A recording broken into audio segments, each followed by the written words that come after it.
Les portes de l'église Notre-Dame de Versailles s'ouvrirent grandes. Le son puissant des orgues parvint à la foule massée. Croix en tête, la procession parut. L'étiquette en avait strictement fixé l'ordre. Au centre, sous le dais doré tissu d'or, Jésus. Le Saint-Sacrement porté dans un ostensoir flambant comme le soleil par Monseigneur l'archevêque de Paris, précédé du clergé. Suit derrière, entouré de tous les princes du sang, de la reine, des princesses et des hauts dignitaires des ordres de chevalerie, portant le grand manteau bleu fleur de lysée du sacre, le roi. En avant, interminablement, plusieurs centaines d'hommes en habits noirs, élégants, un cierge dans la main droite. Il fallut 1 heure au lent cortège pressé par la foule pour atteindre son but, l'église Saint-Louis. On était au matin du 4 mai 1789.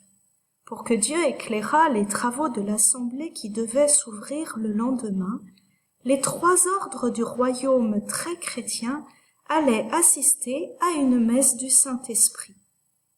Firent-ils bien leur prière, les adversaires du roi présents? Sans doute, car ainsi, fût-ce par un acte religieux, une cérémonie catholique, que débuta la crise révolutionnaire qui allait 10 ans de suite secouer si durement la fille aînée de l'Église. Mais en cette heure de faste, qui, dans l'assistance, pressentait un avenir si noir? Peu de personnes sans doute, car en effet le XVIIIe siècle qui précède montre plutôt un visage sympathique et plein de promesses. Économiquement, la France est un pays prospère. Elle semblait même à ses contemporains le royaume le plus établi et le plus stable de l'Europe. Sa monarchie est l'une des plus anciennes et des plus assurées. Après Louis XIV, Louis XV a su s'imposer à ses adversaires.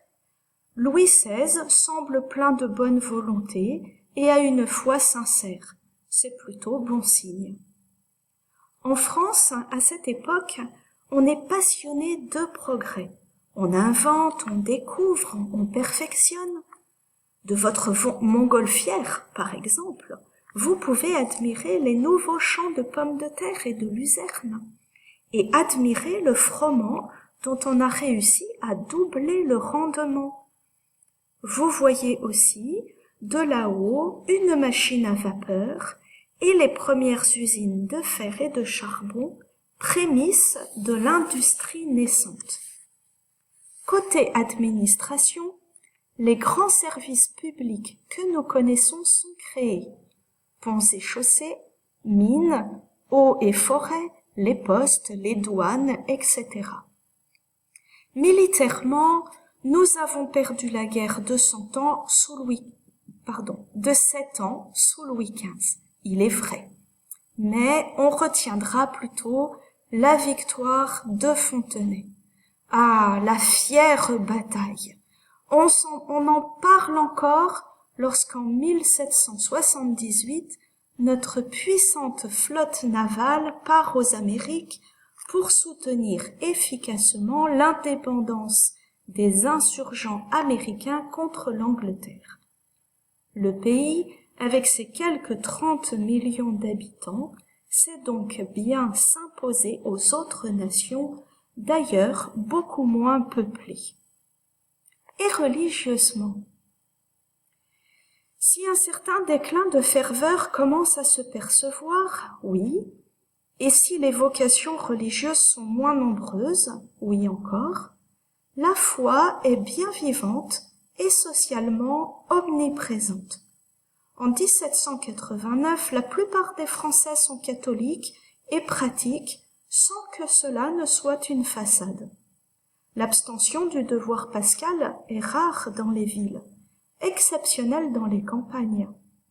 À cette époque, on aime d'ailleurs les ouvrages de piété et les prêtres encouragent à la vie intérieure. Ainsi, la dévotion au Sacré-Cœur se répand largement, soutenue par les jésuites et la reine Marie Leczinska. Des communautés comme le Carmel, où d'ailleurs Madame Louise de France, la fille de Louis XV, entre, sont très fidèles et rayonnantes. Apparemment donc, à la veille de la Révolution, la situation peut être dite meilleure qu'aujourd'hui, car c'est vrai, le 4 mai 1789, la France est catholique et puissante. Pourtant, nous le savons bien, tout va basculer. Le 5 mai s'ouvrent des États généraux. Très vite, les représentants du peuple s'imposent et prennent le pouvoir. Ils promettent des changements et il y en a. Tout va très vite. Serment du jeu de paume, révolte dans Paris, abolition des droits féodaux et de tout privilège existant, arrestation de la famille royale, persécution religieuse qui s'installe rapidement au nom des droits de l'homme, puis mort du roi avec établissement de la terreur par des hommes qui s'arrachent le pouvoir au gré des circonstances. C'est l'effondrement. En 10 ans, les structures sociales, scolaires, corporatives sont anéanties. 10 ans de persécution dans un climat délétère, de vol et de rapine, avec un pan entier de notre patrimoine qui disparaît, laisseront dans le cœur de Français des blessures et un malaise qui ne cicatriseront pas en un jour. Arrive alors Bonaparte. Faisant son coup d'État de novembre 1799, c'est lui qui tourne la page du XVIIIe siècle. Le Concordat de 1801 scellera ce passage. On entre alors dans le XIXe siècle. Mais bien sûr, nous voudrions mieux comprendre quelles sont les raisons d'un tel basculement en 1789 et si rapide. Les erreurs funestes d'un gouvernement et de son roi, les mauvaises récoltes des 2 dernières années avec cette crise financière qu'il faut résoudre, l'influence des loges maçonniques ou autres sociétés de pensée, le libertinage en hausse, les besoins de réforme. Certainement, il y aurait tant à dire. Mais peut-être qu'il y a une clé d'interprétation à tout cela. Une clé qui est vieille comme le monde, le péché de l'orgueil. Car c'est cela la clé, l'orgueil. Pendant que tout allait très bien, Madame la Marquise, l'orgueil va s'infiltrer dans des cœurs et ronger la pomme de l'intérieur. Il va toucher l'élite de la nation, la haute société, aristocrate, bourgeoise et même religieuse. Un historien dira plus tard que malheureusement, la haute société du XVIIIe siècle fut à la nation ce qu'est la pourriture aux fruits. Pour l'illustrer, mettons le zoom sur le jansénisme et la philosophie des Lumières. Le jansénisme d'abord. Cette doctrine subtile, d'apparence très catholique, mais erronée, dessécha le cœur de nombreux fidèles en les éloignant des sacrements et de l'amour de Dieu, laissant la place à la peur de Dieu et finalement au rejet de la foi. Louis XIV et les jésuites ayant mis tout leur poids pour détruire ce jansénisme, ses partisans très puissants au sein du Parlement sauront s'en souvenir. Ils finiront par obtenir de Rome la dissolution de la Compagnie de Jésus, qui était un rempart de la foi, et ils bloqueront presque systématiquement toutes les tentatives de réforme de Louis XVI, rendant sa tâche impossible. Et la philosophie des Lumières. Les philosophes Montesquieu, Voltaire, Rousseau et Diderot exercèrent une profonde influence au XVIIIe siècle. Prônant une monarchie dite éclairée, Cette philosophie préconise des idées de bonheur, de progrès, de liberté individuelle et de droit naturel. Cet idéal se répandit dans les cercles aristocratiques et bourgeois, intellectuels, politiques, voire religieux. Le futur Louis XVI fut lui-même éduqué par des hommes acquis à ces idées qu'il partagea un temps. Les valeurs, dont celle de la religion, qui avaient fait la grandeur de la France, y furent critiquées, méprisées, tournées en dérision. L'homme y devint la mesure de toute chose, la révélation étant écartée afin de trouver par soi-même sa propre lumière en idolâtrant la raison. Ces lumières séduisantes, car présentées sous le jour d'un humanisme attirant, enténébreront bien des consciences. Elles furent en partie à l'origine de la Révolution. Arrivés à ce stade de notre présentation, nous nous arrêtons quelques instants pour méditer sur le mystère de la liberté. Mère Marie-Augusta disait « La liberté est le plus beau don fait à l'homme, mais il est aussi le plus redoutable s'il est mal utilisé. » C'est ce que nous voyons en 1789, et nous touchons du doigt le mystère du mal. Comment fut-il, par exemple, possible qu'il advienne des baptisés qui, en quelques mois, décident de devenir accusateurs publics dans des tribunaux révolutionnaires et invitent même à boire le sang des victimes? Réalisons que pour la fille aînée de l'Église, la Révolution fut un tsunami.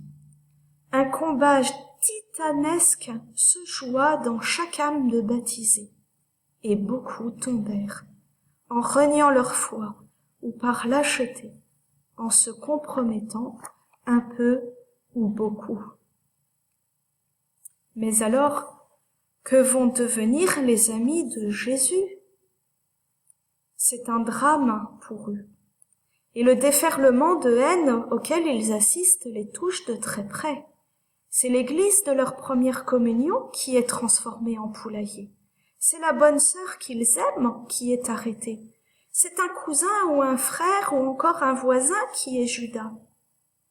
Heureusement, ils voient aussi, au milieu des flammes de l'incendie, un or très pur apparaître, celui de la sainteté. Oh oui, qu'ils sont nombreux les saints du XVIIIe siècle. Canonisés ou pas, eux aussi sont de chez nous, de nos villages, de nos familles. Connaissez-vous Joseph Leclerc, prêtre des Côtes du Nord, ou Madeleine Blond, paysanne d'Angers, ou encore Jean Riette, cordonnier de 28 ans dans le Tarn-et-Garonne, et Françoise Michalet, commerçante de Lyon, et tant d'autres. Ils sont les héros de ces jours noirs, car, comme on garde de la braise sous la cendre, la foi de la fille aînée de l'Église sera gardée par eux. Au jour meilleur, nous verrons agir ces baptisés, comme un seul homme, se lever pour réévangéliser et reconstruire sur les ruines avec courage et détermination. En attendant, il leur faudra payer cher leur attachement à Jésus. Mettons-nous à leur école cette semaine, que l'exemple des saints du XVIIIe siècle nous stimule à la fidélité. Aujourd'hui, dans un milieu souvent hostile ou méprisant, c'est nous qui devons garder le feu de la foi de la fille aînée de l'Église dans des vases d'argile. Imitons-les. Au cœur de la tourmente, sainte Jeanne-Élisabeth se fit cette réflexion qui devint décision. La figure de ce monde passe, riante et joyeuse comme elle l'était naguère, hideuse et terrible comme elle l'est aujourd'hui. Qu'importe, je prends au sérieux les promesses de mon baptême. À sa suite, décidons-nous. Prenons aujourd'hui plus que jamais les promesses de notre baptême au sérieux. C'est le bon chemin et nous serons bénis de Dieu.